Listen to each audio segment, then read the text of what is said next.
Hey guys, welcome to my review of the brand new Mark 8 Volkswagen Golf GTI Clubsport. I recently had the new Golf R on the channel. There's a link to that video somewhere up here, and I had a real love-hate relationship with that car. So I'm hoping I enjoy this a little bit more. The Clubsport starts at just over 37 grand here in the UK, which is roughly 2 grand cheaper than the Golf R and about £2,000 more expensive than a base GTI with a DSG gearbox. The Clubsport and the R only come with the DSG option, whereas the base GTI also comes as a manual option, which is pretty cool. All three cars share the familiar EA 888 2-litre 4-cylinder turbocharged engine, but in different states of tune. The base GTI produces roughly 245 horsepower. This Clubsport version produces 300 horsepower, and the Golf R that I recently had produces 320 horsepower. But this GTI Clubsport weighs 90 kilos less than the Golf R, which is roughly what I used to weigh before lockdown. You get the picture, it's a lot of weight. So the power to weight ratio between this and the Golf R is almost identical. How have they saved weight? Well, most of it's down to the fact that the GTI and the GTI Clubsport are front wheel drive only, and the Golf R obviously has the 4Motion system, or the 4-wheel drive system. In terms of styling, in my personal opinion, when the Mark 8 arrived about 12 months ago, I really wasn't blown away by it. I thought the Mark 7 and 7.5 were much better and more resolved looking Golfs. Towards the back end of last year, we saw the GTI, and again, that didn't really change my mind. On the standard wheels, it just looked a bit underwhelming and not good enough or sporty enough for a GTI. Fast forward 6 months, and this Clubsport, with its standard boot spoiler and the bigger optional 19-inch wheels, really does help complete the look of this car. And maybe the Mark 8 in general is just growing on me a little bit. I'm not the biggest fan of the sticker kits along the bottom of the front doors, but that might be an age thing. Again, that's very personal preference. I wasn't the biggest fan of the sticker kit on the TCR either, but on that particular car, you could get the stickers removed from factory. I think they're standard on the Clubsport, but certainly not enough to put me off. And I'm sure you could take that down to your local detailer and they could get them removed if you weren't the biggest fan like me. Although I told you the GTI Clubsport starts at just over 37 grand here in the UK, this particular press car is 42.5 grand, but you can strip back some of those options to get that price down. This annoying and frustrating Pro Infotainment System, the fancy moonstone paint, the digital key, get rid of those and you actually get yourself a really nice optioned GTI Clubsport for just under that magical and important £40,000 price bracket. That will still include the optional 19-inch wheels, the all-important DCC, which is dynamic chassis control. In this particular car, that also comes with a Nürburgring setting, which we'll talk about once we get out on the road, a reversing camera, the winter pack, which includes heated seats, and even a head-up display. You can pretty much get all of that on your GTI Clubsport for just under that £40,000 threshold, which is important in terms of tax if you're from the UK. I'm not going to sit here for the next 5 minutes and slate the interior and the infotainment of this car like I did in the Golf R review. I am going to say it's very similar in here. Okay, there's a bit of a GTI theme going on with some of the red stripes, and I actually prefer the way these seats look. Everything else is pretty much identical, though. There is one unique dial that has GTI on it, which I really like and is my default choice for the dashboard, if you like. What has gone, though, is the longer paddles in the Golf R, and they've reverted back to these funny little tabs. I wouldn't even call them paddles. They're almost like buttons, and I'm not the biggest fan of them. They do the job, but I am missing those lovely paddles in the Golf R. But hopefully maybe you can retrofit them, or there's an aftermarket company that can sell you some nicer paddles. But everything else in here is standard Mark 8 Golf affair, if you like.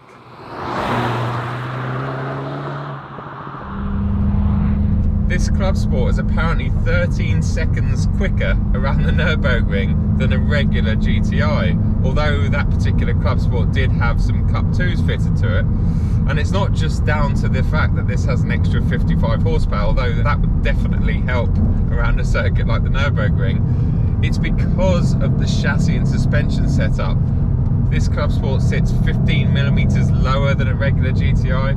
It has more negative camber on the front wheels, and in fact the rear control arms have slightly different mounting points as well. So they've gone to a lot of effort to really tune this car up and make it feel different. It's not just quicker in a straight line with a simple ECU tune. That also extends to its brakes, which are slightly bigger and slightly lighter, which is great for its unsprung weight.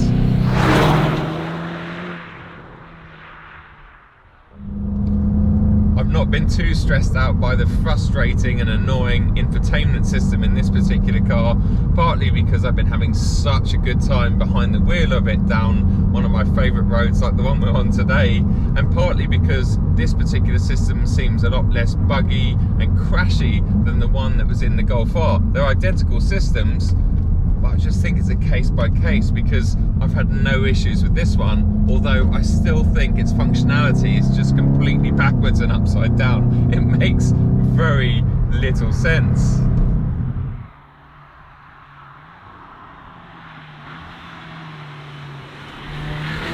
Let's test out its acceleration figures. Volkswagen claim this Clubsport will do the 0 to 62 sprint in just 5.6 seconds. That's nearly a second slower than the Golf R, and that's because all of its 300 horsepower goes through the front axle alone. Conditions are close to perfect, although the tarmac is a little bit loose in places. My race box is now ready. I've got all of the traction control systems switched off. Left foot is hard down on the brake. Launch control active. Here we go.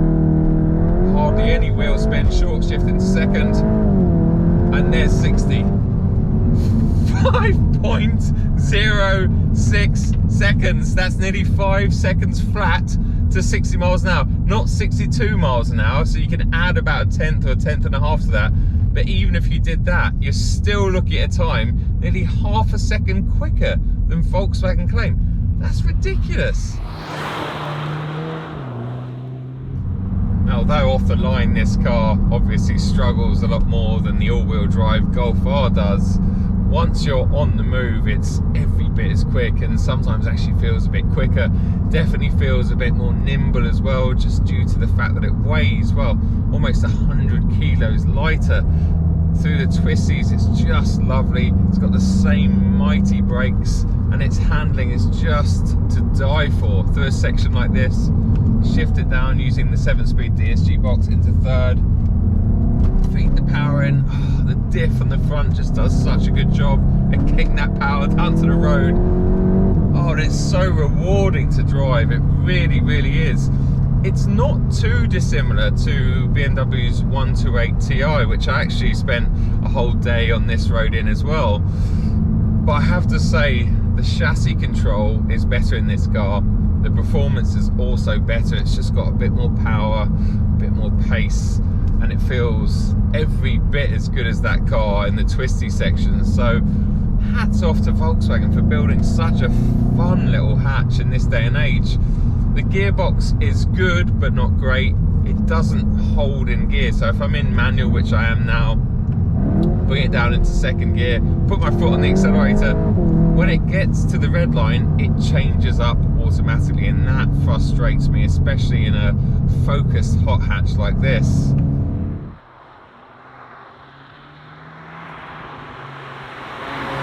Just like the Golf R, this car is fitted with the DCC, which is the dynamic chassis control. I think it has about 15 different settings in that, so you can really dial it in to be perfect for your roads in your local area. I know where I live, the roads are horrific, so I've got most of my individual settings in the softer setting, but even when you're in Nürburgring, which stiffens things up a little bit, this car just deals with everything so well. It finds grip everywhere. The slight caveat to that is, the whole time I've had this car, the weather's been lovely, the temperature's been fairly warm, so the tyres have had a good chance of finding grip. I'm sure in the winter months you're going to get a lot more torque steer, because, well, you have to. It's 300 horsepower through the front axle, and no matter how good the diff or the chassis is in a car, you're always going to get lots of wheel spin in those sort of conditions with that much power. What a brilliant, brilliant little car.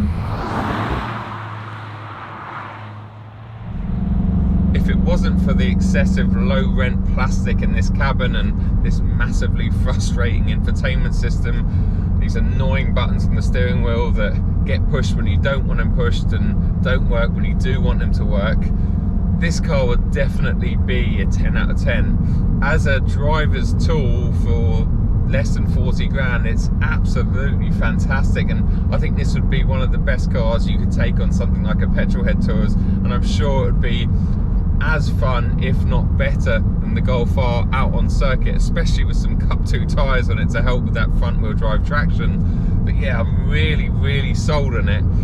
Just a bit let down by some of the tech and the interior ergonomics, if you like. The BMW 128 Ti does all of that a lot better.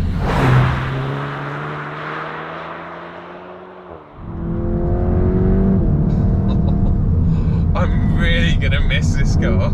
It's just so much fun.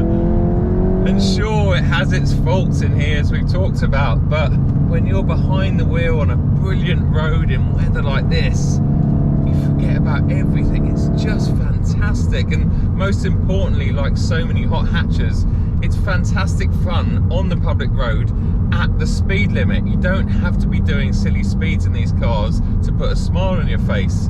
And I'm sure the Golf R would be a better proposition to live with all year round, especially here in the UK. But for the summer months, for the time that I've had this car in this beautiful spring week, wow, I literally would not want to be in anything else going down this road. Yes, it would be great if the Clubsport came with a manual option, but we're in 2021. Manual options are just disappearing left, right and centre, and if you really want a manual car, you could get the regular GTI, but for me, this is where my money would go. I absolutely love this car, and in fact, I'm already thinking about when I can take one out on track, because the Golf R was impressive, but I think this one with the 100 kilo odd less weight would just be even more engaging, and you could really throw it about. I'm sure you get massive lift off oversteer, etc. in it, but on the public road, it's just a brilliant bit of kit. It really has made me laugh, smile and giggle the whole time, and that's what these cars are all about. There's nothing dull about this car whatsoever. So let's just enjoy this last section of road before I end the video. But if you do want to see more on this GTI Clubsport, I've filmed a separate video for Yes Auto, so there'll be a link to that in the description below. Thanks a lot for joining in, thanks a lot for watching this video as always, and all of the support you've given me over the past however long it's been. I will see you at the next video.